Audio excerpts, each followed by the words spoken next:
right. So one thing that is not commonly discussed is the thyroid and what role that it has on fat loss, essentially. So today we're going to talk about understanding the thyroid, T3, T4, and what body temps will kind of tell you if you need a metric to track it outside of going to get blood work.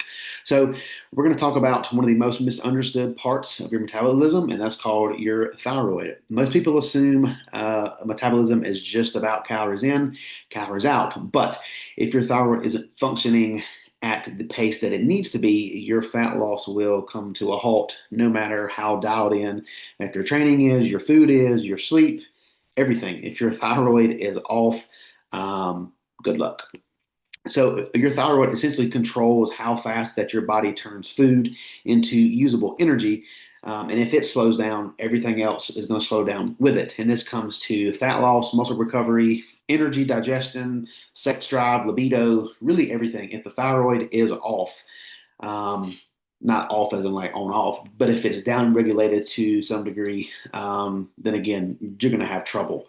So today we're going to break down what your thyroid actually does, the role of T3, which is the active thyroid hormone, how to use your body temperatures as an indicator to where your metabolic rate is at and how well the thyroid is actually functioning.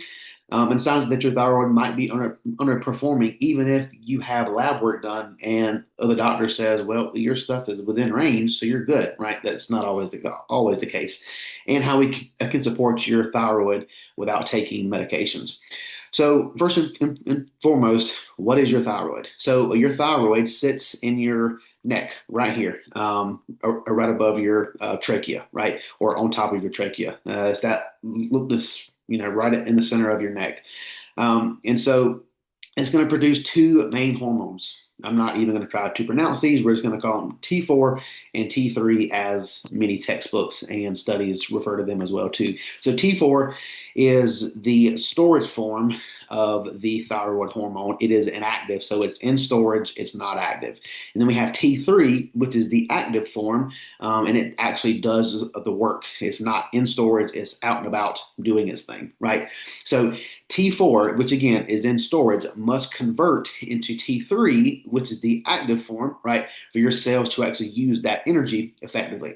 Now, if this conversion rate from T4 to T3 is not good, it's poor, or T3 is suppressed, your metabolic rate is going to tank out, even if your TSH and your T4 look fine on a lab panel. Now, before we get into this, TSH stands for thyroid stimulating hormones. So if you see TSH anywhere in here, thyroid stimulating hormone. And so T3 is going to drive cellular energy. We all remember from elementary school, what is the mitochondria? It's the powerhouse of the cell, right? We had to recite that thing several times. And T3 tells your mitochondria, which is the powerhouse of the cell, to burn fuel and make heat. So when T3, the active form of the hormone, right, is high, body temps rise after eating. So you eat a meal, body temp goes up. You feel warm and you have energy. You'll burn more calories at rest. Your digestion, libido, energy, mood, all this stuff, it improves. Now, when T3 is low, there isn't as much active thyroid hormone available, right? You feel cold, specifically your fingers, toes, your extremities. You feel cold, sluggish, tired. Your body tries to consume as much energy as it possibly can. Hunger cravings tend to increase as well too, and fat loss slows down, even if you're on low calories. So if the thyroid is not operating optimally, you can and will have issues. Now, you can drag this out for a long time, right? You can be perfect and do X, Y, Z, check it off every single day, and you will see some progression, right? But if you want to go at a snail's pace, have that thyroid not operating optimally, and you'll be at a snail's pace. If you can get it fixed, get it corrected, and get it performing as it should be, you'll see progress go a lot quicker. Now, you're probably thinking, well, yeah, all this is cool and stuff, but I don't really want to have to go to a LabCorp, Quest Diagnostics to get blood work done every time that I'm curious if my thyroid is functioning properly, right? Well, the good thing is you can assess your thyroid function and essentially your metabolic output by tracking body temperature. So two ways to do this: your morning basal temperature. You want to take your temp immediately upon waking, before sitting up, drinking water, etc. Essentially, have it right by the bedside stand. Once you wake up, stick that thermometer in your mouth, see what that reading is, and ideally, you want it to be in between 97.6 and 98.2. If it's under this, then you're more than likely have a sluggish thyroid, and your metabolism probably isn't what it needs to be. Now, another method is your post-meal temperature. So take your temperature right before the meal. So before that you eat the meal, take your temperature, record that down, eat your meal, and then after that last bite of that meal, 45 minutes after eating, and let me say this, a nice balanced meal, you don't want to eat, I don't know, a piece of cheese or something. Say, all right, here's a meal. Let me, read this afterwards. Like actually eat a nice balanced meal of protein, carbs, and fats. A good meal, right? Um, Take that temperature 45 minutes after that is done, and that temperature should have risen at least a half a degree up to a full degree. If it stays flat, then your body isn't converting that food to energy very efficiently. And this could be due to, low T3, obviously, or it could be a cortisol dominance issue. There's several factors that it could be, but those are the two main ones that you typically want to start looking at first.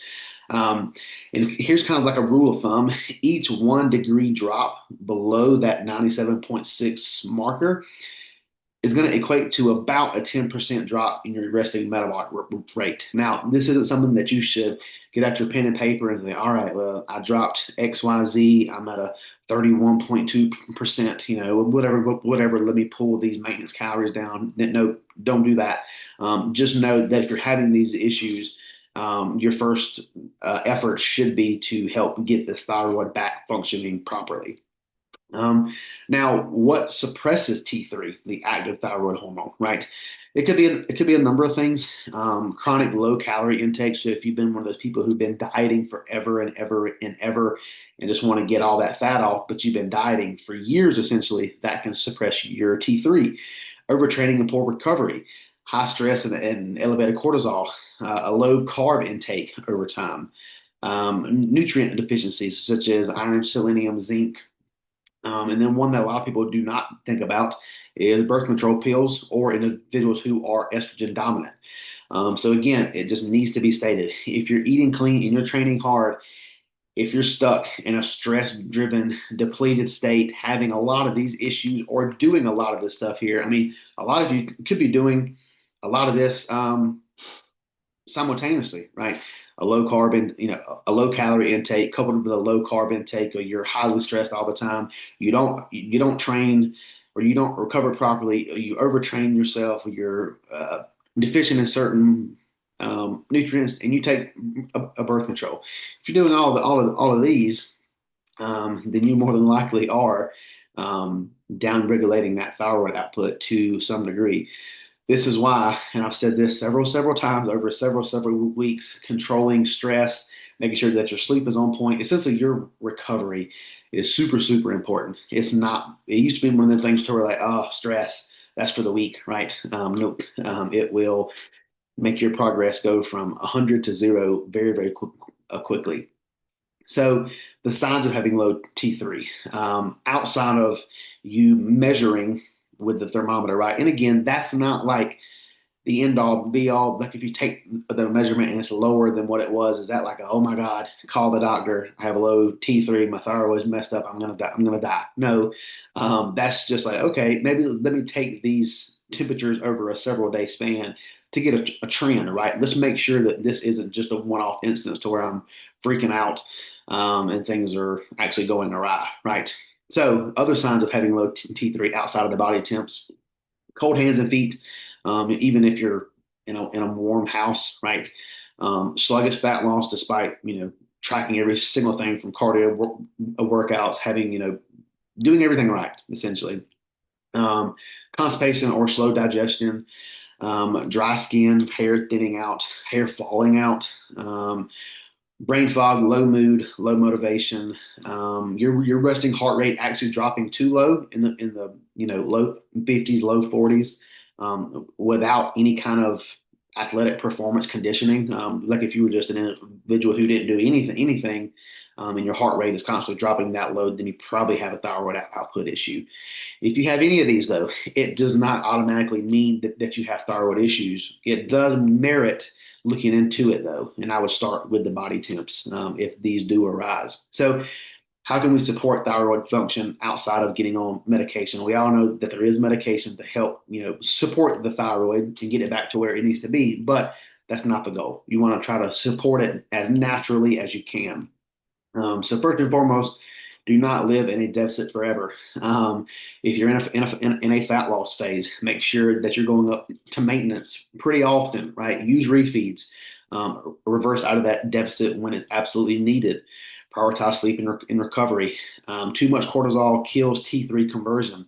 Make sure that you're eating enough carbohydrates, especially around training. If you're not eating enough carbohydrates around training, it's going to blunt recovery. Cortisol is going to spike up. And again, that all kind of ties into the recovery aspect of things. Make sure that you're getting plenty of micronutrients in, outside of like vitamins and minerals, right? Like shellfish, eggs, red meat, sea salt, Brazil nuts. Just make sure that the food that you're intaking has a vast variety of micronutrients outside of actually hitting your macros. And the last thing is watch your morning temps and adjust training if need be. Now, this is really getting into the weeds, kind of maybe digging too deep for some of you. But if you wake up in the morning, and your temps are low, and it just continues, to drop during the day, even after meals, and if you're in a pretty heavy fat loss phase, you could be overtraining, you could be digging too hard, and again, that's not going to be for everybody, but it does kind of merit looking into. And again, this just kind of needs to be stated that if you're in this, maybe category here that your adherence is 10 out of 10, regardless of, what day it is. This is really for people who are hitting their stride with everything, and we're seeing them kind of hit a wall. That's when you would, kind of look into tracking these morning temps a little more often, just to be sure. But all in all, the thyroid is super important. And if you are having issues with anything, is that the first thing that I would look at? No, but a cheap $5, thermometer from Walmart is worth grabbing just to kind of see what your body temps are. And it'll give you a good indication, right? I mean, if you get good numbers, well, then cool deal, you're probably fine. If you get low numbers, is it a time to worry? Not necessarily. Obviously, it takes several days of this data. Don't just rely on one single, data point and run with it. Obviously, do various days of testing just to be sure that it is in fact low all the way across the board, and then just kind of go from there. Um, so as far as the thyroid goes, it is definitely something that you guys need to take into consideration. But with everything that I've taught, really over the last years of me coaching, your adherence needs to be there first and foremost. If you're one of the people that aren't, hitting your food every week, aren't getting your steps, aren't hitting your workouts, and you're like, oh, well, then something's got to be wrong because I'm not losing any body fat, but you're over here not hitting your meals, not hitting your workouts, not hitting your steps. Let's make sure that those variables are squared away first before we dig into if your thyroid is actually downregulated or if you just need to take a self audit, look in the mirror, and make sure that you're doing exactly what you need to be doing before you blame your thyroid or your hormones or whatever. So,